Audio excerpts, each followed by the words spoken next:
We have traveled some several thousand miles across the sea from the nation of Doma, in hopes that we might find sanctuary in these lands. Sanctuary, Lady Yugiri?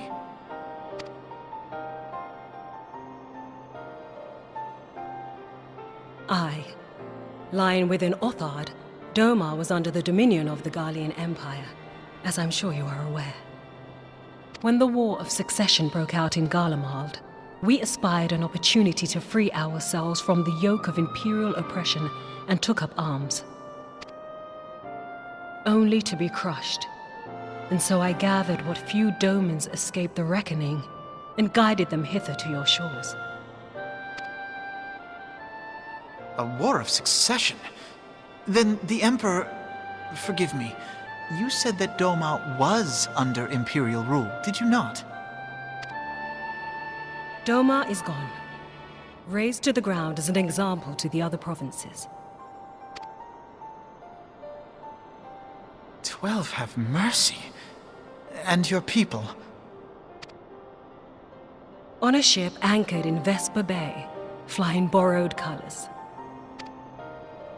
Many were complicit in the rebellion, or akin to those who were. They will not come ashore until I send word that it is safe to do so. I sought an audience with your rulers, but was summarily refused. The lords of Ul'dah are not wont to entertain foreign refugees without suitable encouragement. Mayhap I was foolish to expect otherwise. But our supplies run low and we have young ones in urgent need of care. I have seen the tents outside the gates, however. We are not the first to seek asylum, nor will we be the last.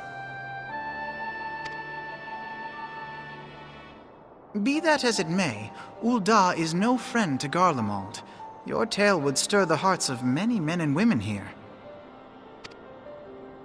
The Sultana and the Syndicate will not be so easily swayed, but I shall see that you are granted an opportunity to plead your case. This is within your power? Well, far be it from me to boast, but I do have the ear of certain influential individuals. I am in your debt. Lady Yugiri, forgive me for observing, but your choice of attire seems like to evoke feelings of mistrust. Men are wont to fear the unfamiliar. We know this from experience. We seek only to spare the people of Ul'dah unnecessary disquiet. I shall defer to your experience, then. I thank you for your understanding. It seems I have urgent business with the Flame General. I leave our guests in your capable hands.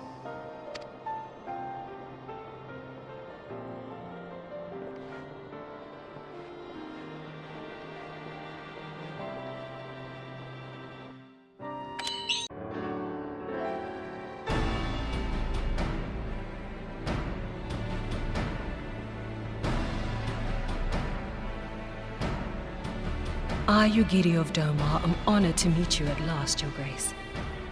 To mark this auspicious occasion, I should like to present to you the finest treasures our humble nation has to offer. Alas, the circumstances which have brought me here today have divested me of both time and dignity. I come before you as a pauper in direst need of aid, to request that you grant my people asylum. I, Nanamo, 17th in the line of Ul, welcome you to our city. Be at ease, Lady Yugiri. Although I myself have heard the tale of your misfortune, I would ask that you recount it once more for the benefit of the others here present. As you wish, Your Grace. For many years, my nation, Doma, suffered under the yoke of imperial rule, and my people yearned to be free. Thus, when a war of succession broke out in Garlemald, we sought to take advantage of the chaos and reclaim our liberty.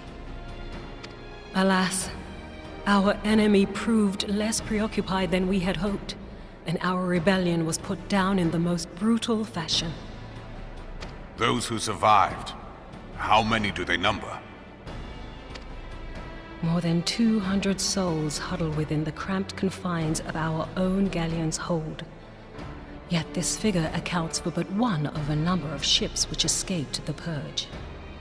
It is my hope that you will allow us all to dwell within your walls.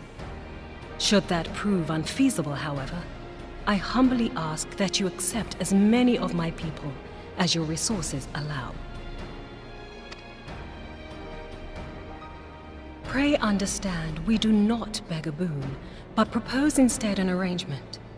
We would serve as soldiers or tradesmen until our debt is repaid. What are the Syndicate's opinions on this matter? I, for one, think it's a marvelous idea.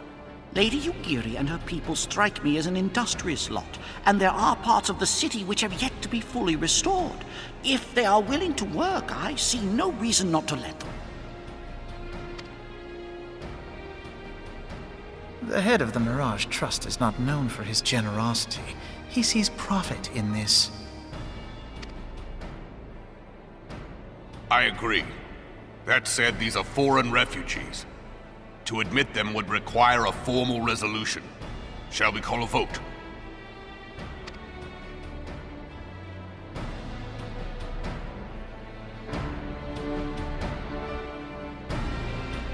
The law is the law. Lord Lolorito? Tell me, are you blind or willfully ignorant?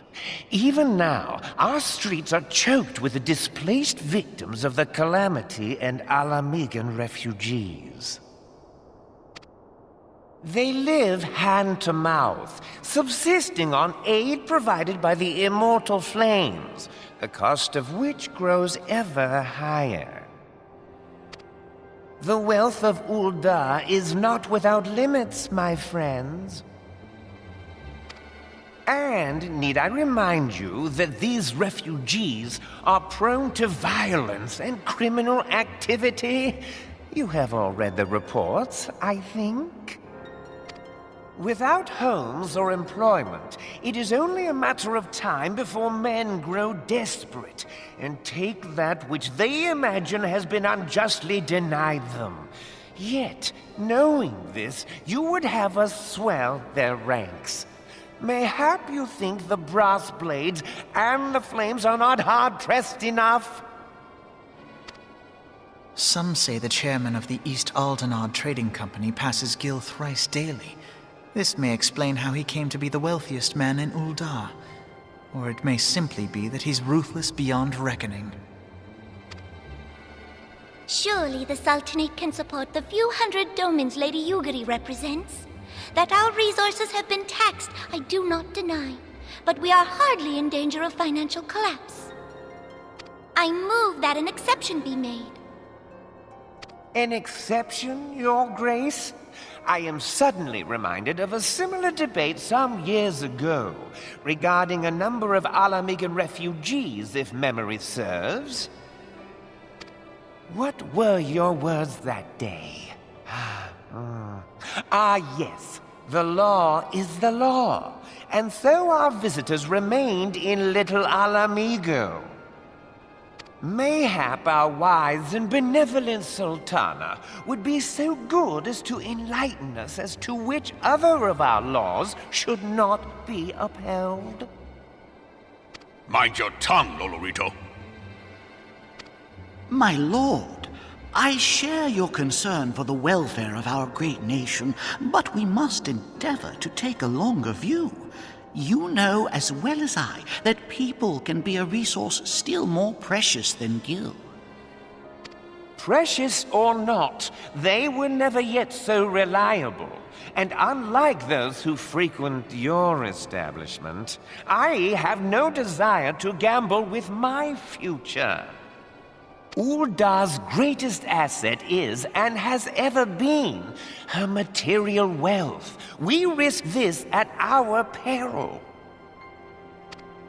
One need only look to Teleji Adeleji's example for evidence of the danger in allowing sentiment to dictate policy. How far the vaunted Mirage have fallen, both in repute and profitability, since he began employing refugees. How I choose to conduct my affairs is not your concern, my lord. A proposal has been tabled. Given its urgency, I move we forego further debate and call a vote. To accept the Doman refugees or not. Those in favor, I bid you remain. Those opposed, I bid you leave.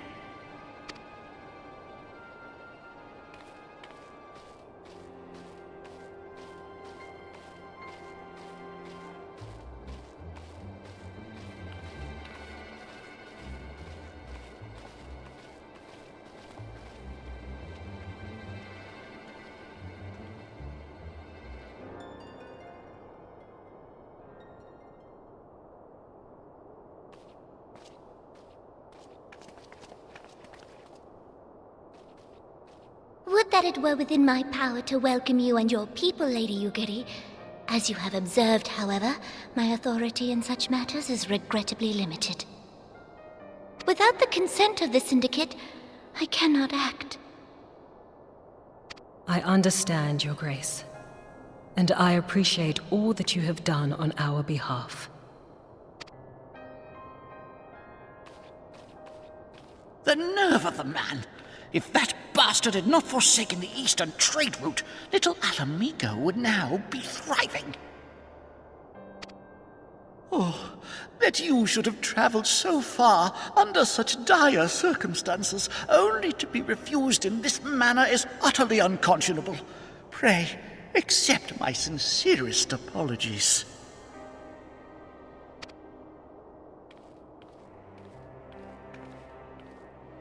Now that the Empire no longer poses an immediate threat, they see little reason to maintain the pretense of unity.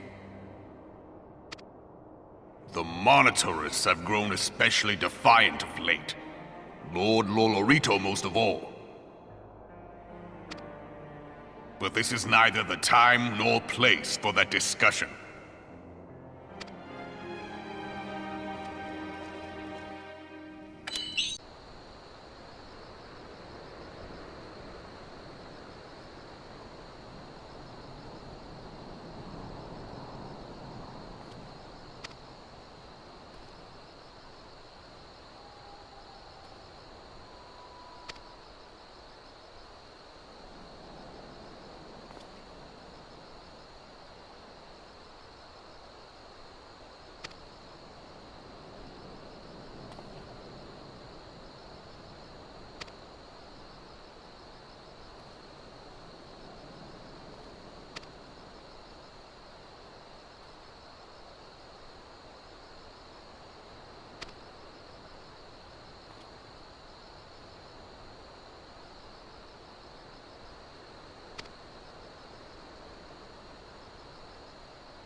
How goes the fishing?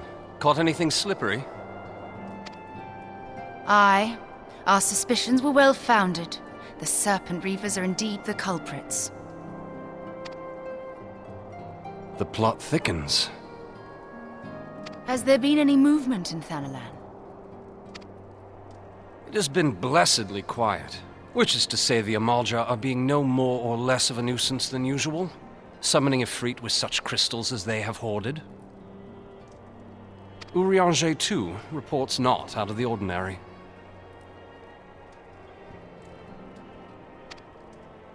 Then we have our explanation.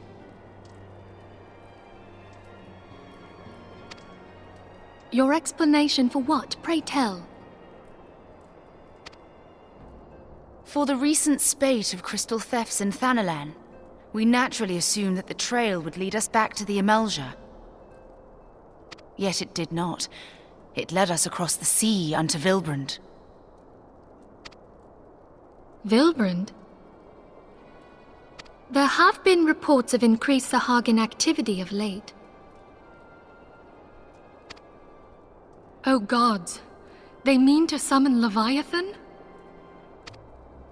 That is the way of it, I fear. Whilst conducting our investigation on behalf of the mineral concern, we came upon evidence implicating the Serpent Reavers. With the aid of the Maelstrom, I was able to verify our suspicions. 'Tis only a matter of time before Leviathan returns to harrow the seas. But there is more. One of the Sahagin, an elder by my judgment, spoke of attaining the gift and knowledge of eternity. Ugh.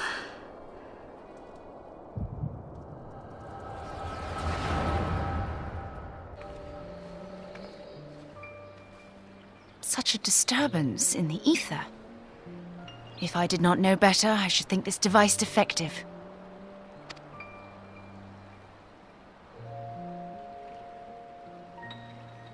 And there is the explanation.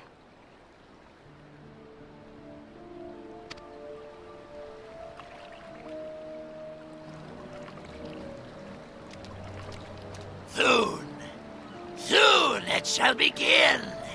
Our Lord shall rise midst surging waves to wash away the finless ones. And I shall be granted the gift and knowledge of eternity, and with the emissary stand equal. Then shall I know no cessation, no oblivion.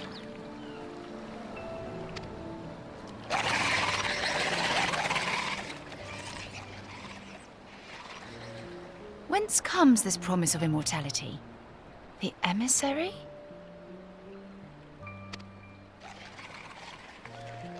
We have outstayed our welcome.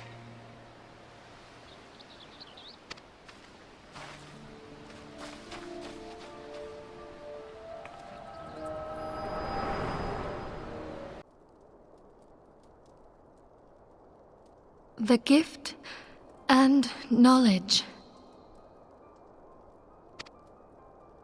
Are the two of you quite well? You shared that vision, did you not?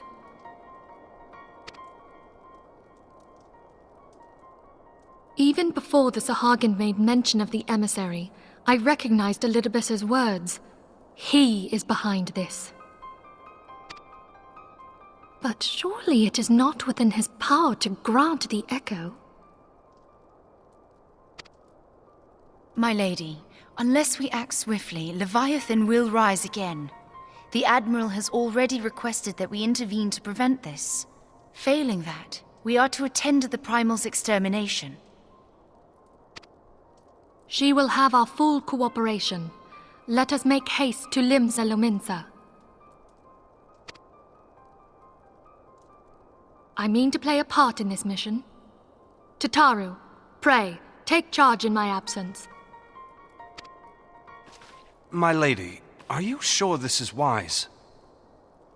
I am aware of the risks, but there is something I must see with mine own eyes. The true nature of the echo. Very well. I shall not stand in your way. On the condition that you permit me to accompany you as bodyguard. Your company is ever welcome, Thancred. I take it something ill is afoot. Aye. A primal is about to be loosed upon Eorzea. A primal?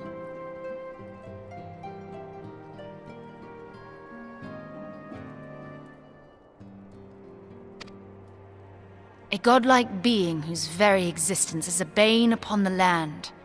We scions of the Seventh Dawn are sworn to put an end to their kind.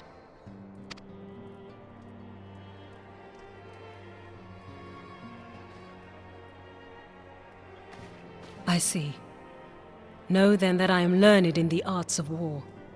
In return for the kindness you have shown my people, I would lend you my blade. It would be most welcome. When contending with a primal, one can never have too many able allies. If you crave a more intimate understanding of the problems facing Eorzea, this experience is like to provide it. Be sure to come well prepared.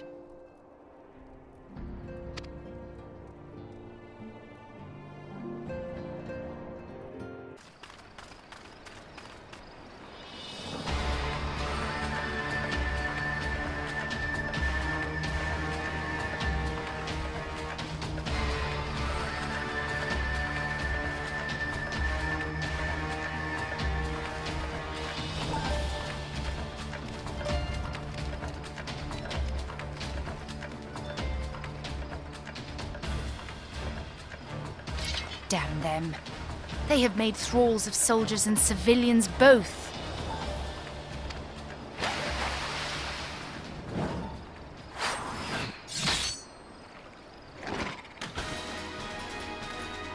Did I miss much?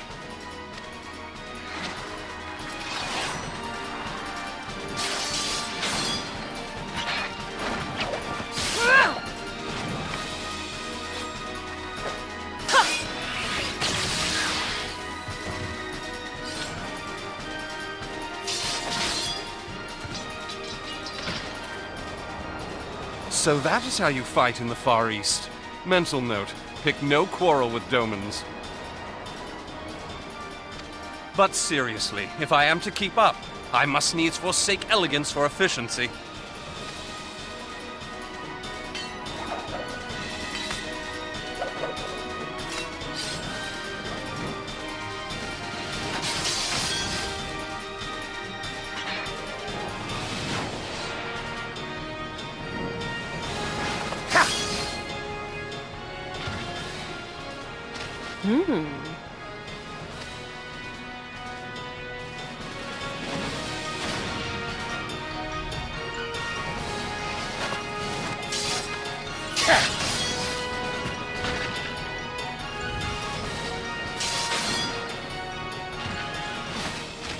To the Aetheryte!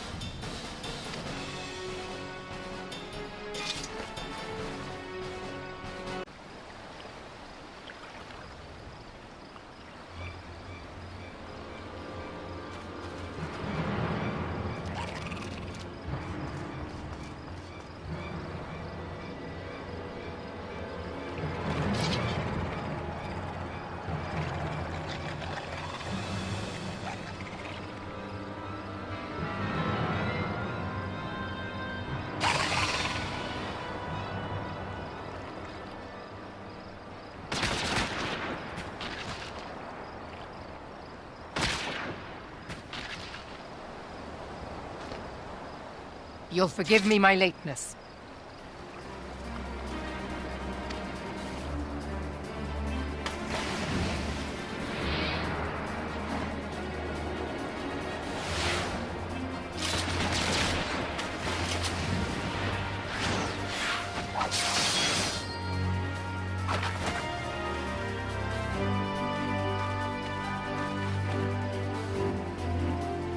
I've been something of a liability of late, I know. 'Tis high time I set about making amends.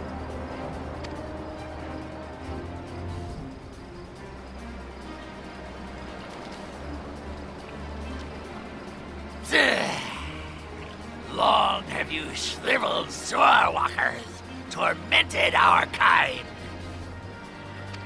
But no more! Your time is at an end! You shall perish with salt in your wounds and sea in your lungs.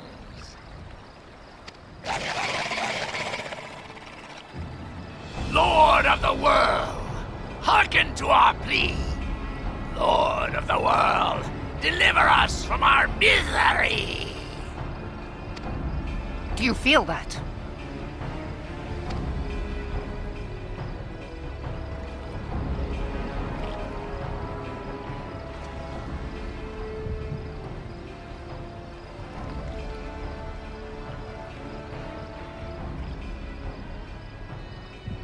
I know this sensation. It's the echo. What?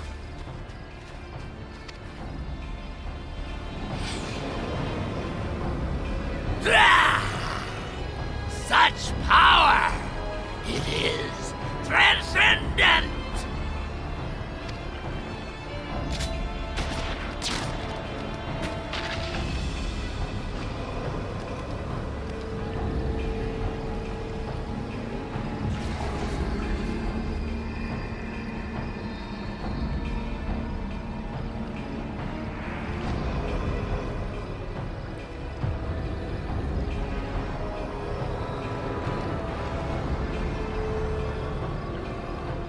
Seven hells!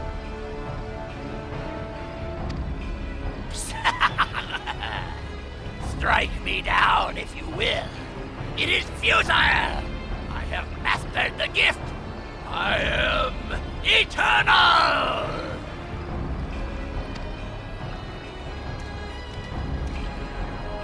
O mighty Leviathan, ruler of the seas, born of waters primordial, I offer unto you this frail flesh, that you might grant your faithful servants deliverance. I beseech you, come forth!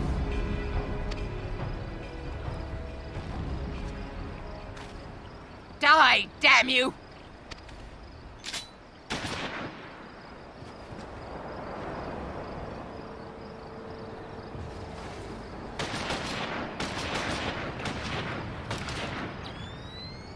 Foolish Shorewalker! You cannot kill that which is eternal!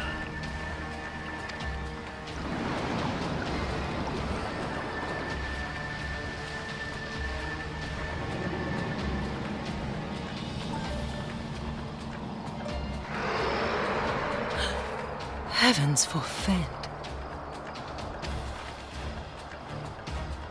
Damn it all!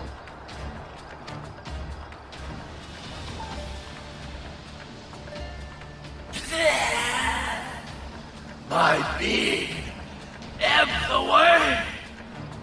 But it should by right be infinite. Am I not immortal? Curse you, emissary! You promised me everlasting.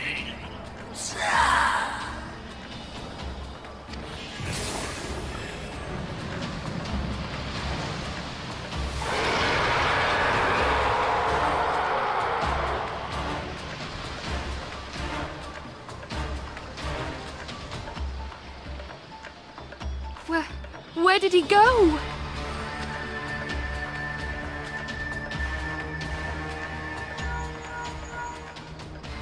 What say you? Nary a single ship? Hells take that sea demon! Gather the survivors and get to shore. Leave the wrecks for the pirates.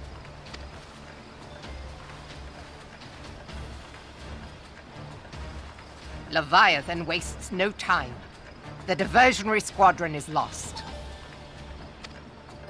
For a mercy, 'twould seem the Primal now makes for open sea. But why does he not press his advantage? Unless... God save us! He means to unleash a tidal wave.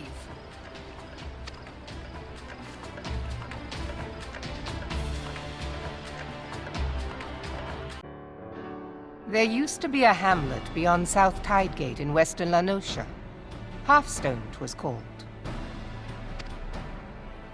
Some years prior to the Maelstrom's founding, Leviathan rose from the briny depths and set about unleashing watery hell upon us. On that occasion, the Company of Heroes put him down before he could do too much damage. But when the bastard came next, this time in the wake of the calamity, we were not so fortunate. Weary of ravaging our shoreline, he summoned a tidal wave which fair leveled Halfstone and washed the soil away for good measure. The area was subsequently occupied by the Sahagin. Aye, the thrice-damned creatures transformed it into a spawning ground for their brood. Given the quantity of crystals stolen to feed him and his legion of thralls, we can be fairly sure that Leviathan is stronger now than in his previous incarnations. If that sea demon is left to wreak havoc, what befell Halfstone may well befall a larger settlement, even Limsa. That cannot happen. The primal must be stopped. That was ever our objective, Admiral. But how are we to achieve it? The sea is Leviathan's uncontested domain. The ships of the 3rd Squadron could not close to within 100 yards of the Primal, nor could their cannons pierce his defenses.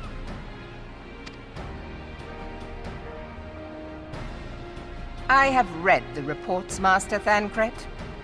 Our warships may as well have been bloody pleasure barges for all the good they did. 7 hells! Is there no way that we might strike back?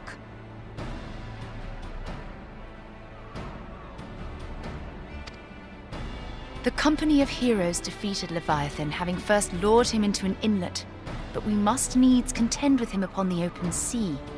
It will avail us little to consult past experience.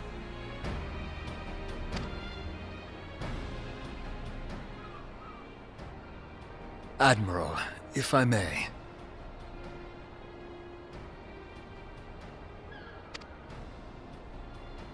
Speak freely, Marshal. By all accounts, Leviathan's most formidable weapon is the very sea itself. Waves and whirlpools, tides and currents, all these things are his to command. The key to victory, I believe, lies in disarming our foe.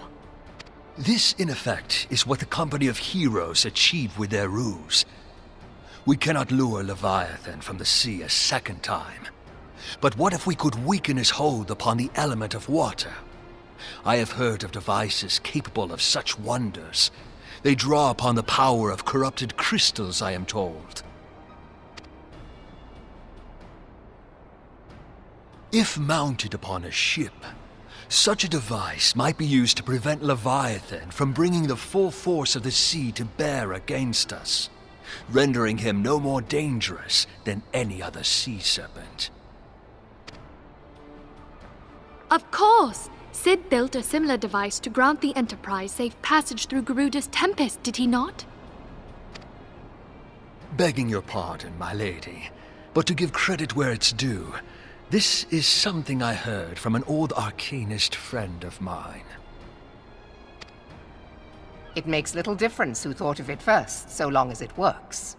Beg the specifications of this device from your friend, and I shall pass them on to our people at Naldic and Vermelis. But before we proceed any further, I would voice one concern. Piercing Garuda's defenses is one thing. Suppressing Leviathan's attacks, quite another. In matters of science, I am as a babbling babe, but I cannot well imagine that such a feat would be possible without a veritable mountain of corrupted crystals.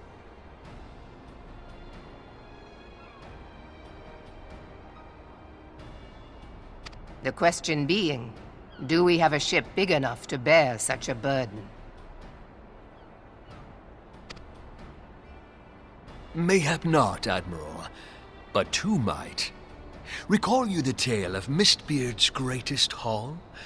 It is said that he lashed two ships together, side by side, the better to bear his plunder. By your leave, we might attempt to repeat the trick. The gods know it would be quicker than building a new vessel. Mistbeard did this. Truly, Marshal, upon the subject of the Pirate King, you are as a scholar. Now, from what I have gleaned of these matters, the device will need to be in close and constant proximity to the target. To wit, we must lash our twin vessel to Leviathan.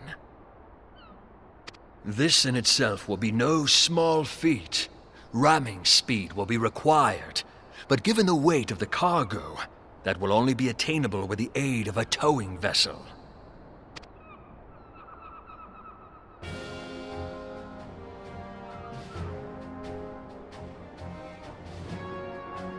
Suffice it to say, the task of piloting said vessel will entail considerable danger, and I would not ask it of another.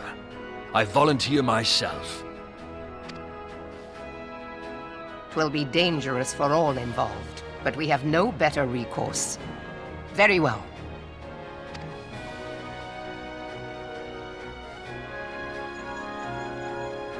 Commodore, assemble the remnants of the fleet at Morabee Bay.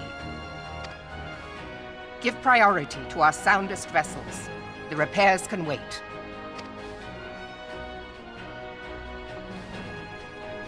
Storm Marshal Slafirson, command of the operation is yours. I want that twin vessel ready to sail post-haste. At once, Admiral.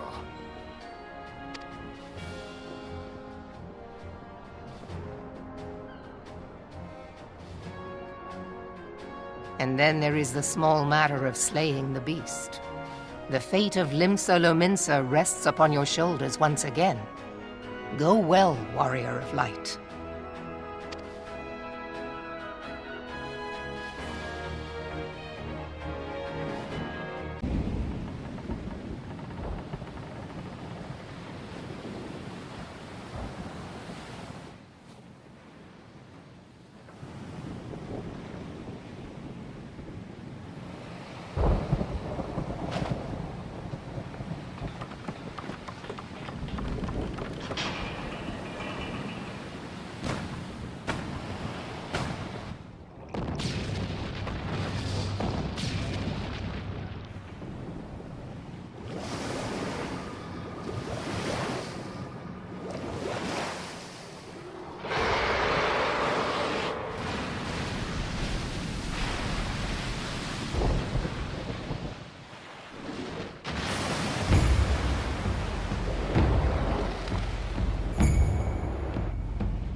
We Lominsons are sworn to strive, till sea swallows all. And swallow all it would have, had Leviathan prevailed. That we still strive now, we owe in no small part to you. Not for the first time, you have delivered Limsa Lominsa from the wrath of a primal. Never has our nation known a stouter ally. On behalf of my people, I give you my humblest thanks.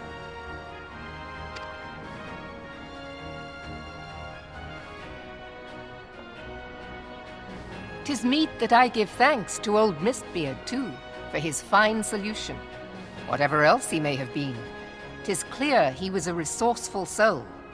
Would that I had a man like him in my service.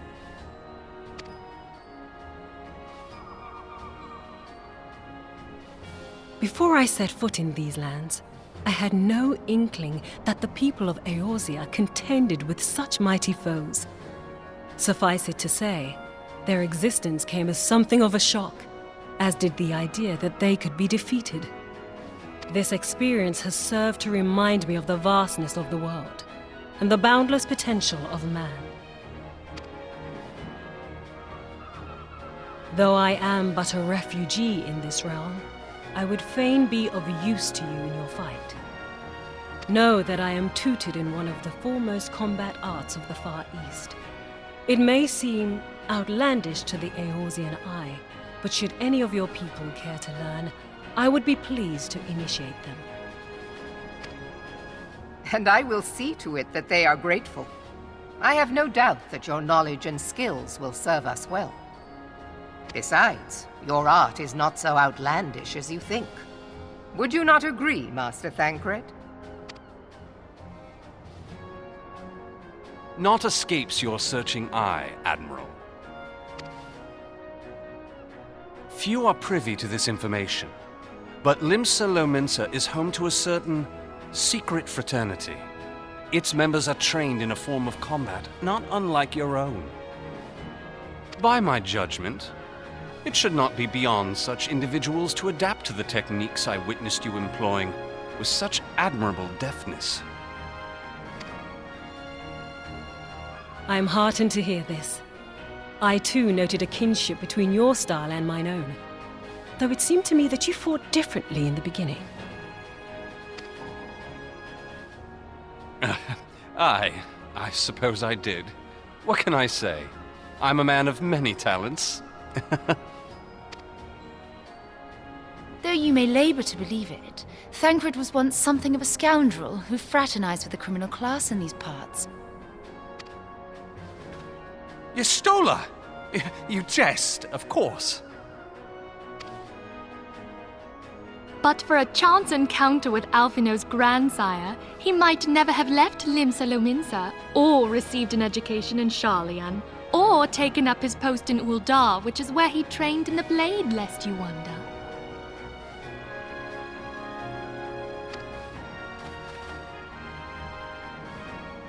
Minfilia, please!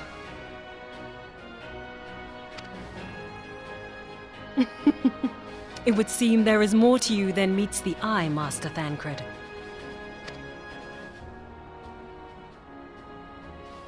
Lady Yugiri, I am told that you and yours came to Eorzea seeking permanent resettlement, and that many domins have since been engaged as frontier hands at Revenant's Toll.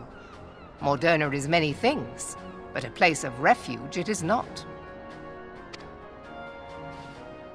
Know that I would like nothing better than to furnish your people with a new home here on Lominsan soil. Alas, racked by instability as we are, our nation is in no fit state to take you in. Yet I'll not have it said that we turned a blind eye to your suffering. Until such time as we can do more, I pledge to send provisions. We are in your debt, Admiral. I realize that it scarce qualifies as repayment, but if it please you, I shall set about sharing my martial knowledge with your people at once.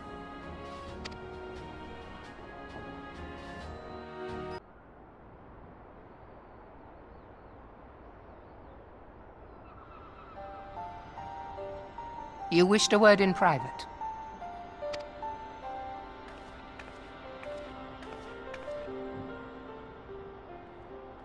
The better not to spoil the festive mood. History repeats itself, Admiral.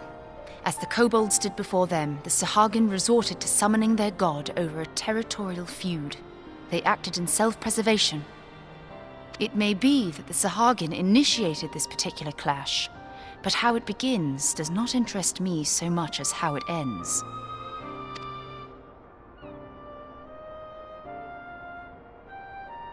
I have not forgotten our conversation, Y'ashtola. I am aware that man bears part of the blame for the Primal's existence. Nor am I ignorant of the Sahagins' reason for acting. They sought to secure a place to breed and multiply that their kind might survive. Self-preservation, as you say. But we have as much right to live and thrive as they. If our own survival is threatened, are we to lay down our arms and welcome oblivion? Nay. And so you kill, that you might live. Yet if living is a right, then that right belongs to all peoples, be they men or beastmen.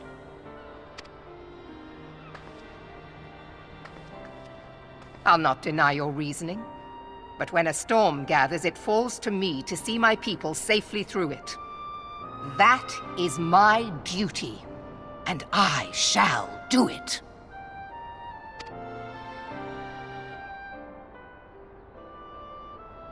As must we all, Admiral. Stay the course, then.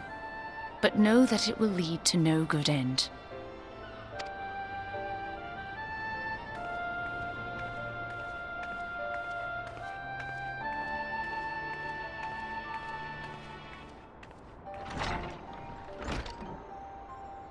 Man has ever put himself first and foremost. To justify his actions, he clads himself in the armor of righteousness, though it be a fancy of his own making. In this, mayhap the Garleans and we Domans are not so different.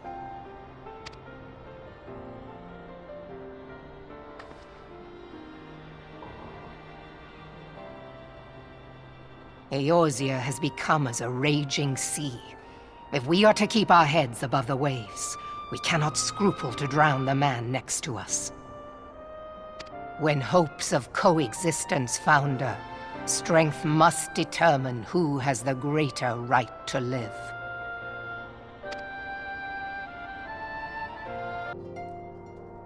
I have been reflecting upon the events which took place during our visit to Vilbrand.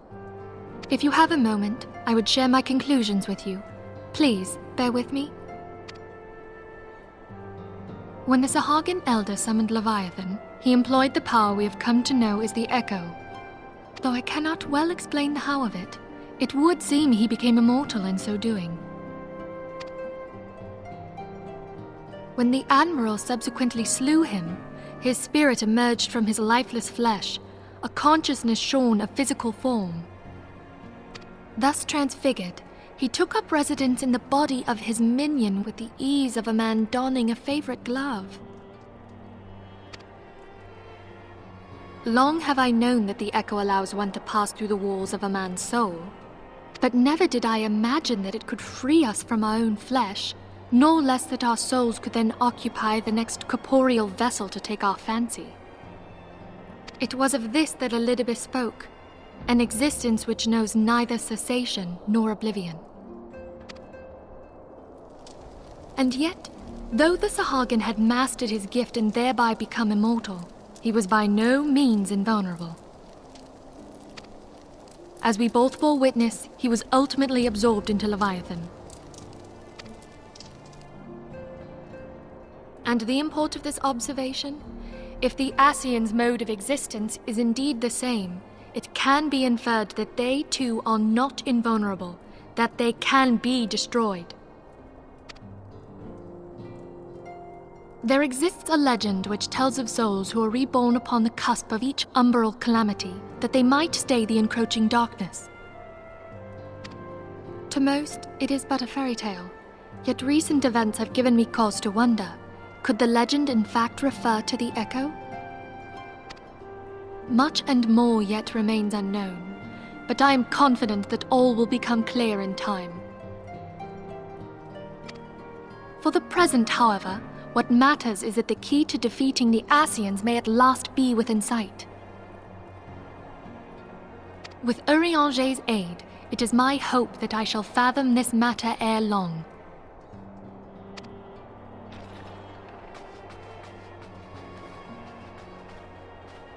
Oh, I was just about to send for you, my friend. Is Artemis? Grave tidings from the Sharlayan motherland, my lady. It doth concern our distant allies, the students of Baldessian. What of them? My lady, the Isle of Val, which for many years hath been the Order's home, is no more. No more? Whatever do you mean? I relate only that which hath been conveyed unto me by our agents. An etheric wave of the highest magnitude was recorded in the region. Soon thereafter, 'twas observed that the isle had ceased to be.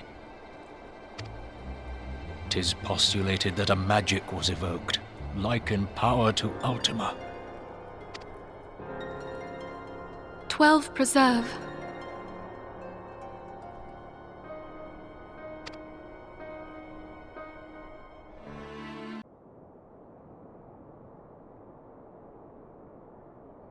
If there are no other matters, I move that today's meeting be adjourned.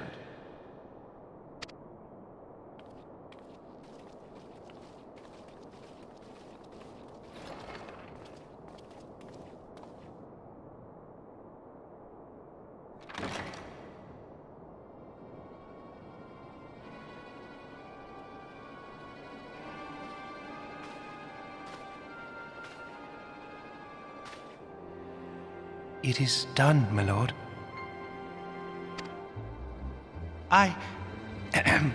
Forgive my impertinence, my lord, but these orders, I am uncertain as to what end they serve.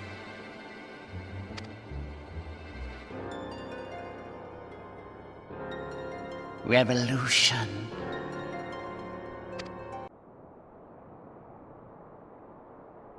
Come, you must have gathered by now that Tataru is given to exaggeration.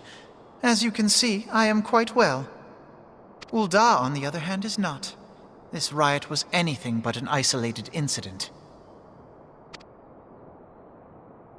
There is a restlessness in the air. Tensions long simmering are at last threatening to boil over.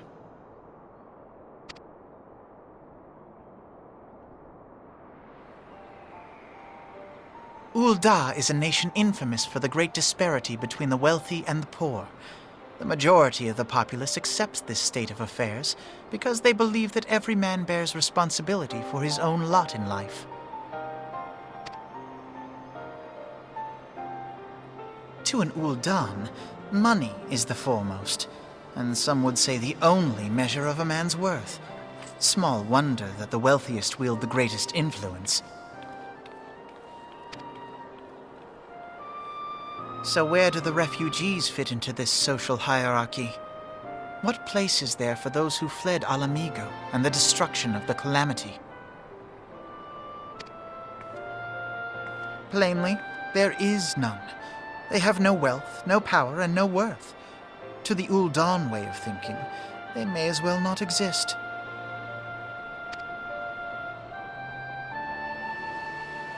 Choosing to ignore their existence, however, is patently not an option. General Rauban and the Sultana understand this, which is why they ordered the Immortal Flames to provide the refugees aid and succor.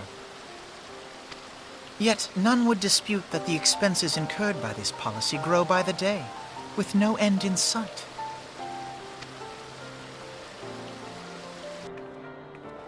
This has prompted more and more Ul'dans to question their obligation to aid these worthless wanderers.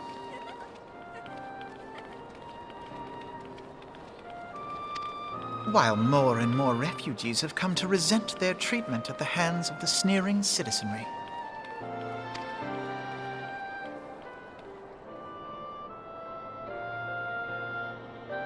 The manner of Lord Lolorito's refusal to grant the Dolmens asylum bespoke a disdain for all refugees, an attitude shared by the rest of the monetarists. And you may be sure they make no effort to conceal their opinions. It was only a matter of time before the refugees united in protest, nor is it any surprise that some among them would ultimately resort to violence.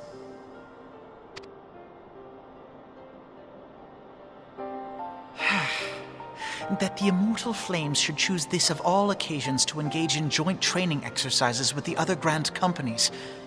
By the time they return, the situation may well have deteriorated beyond mending.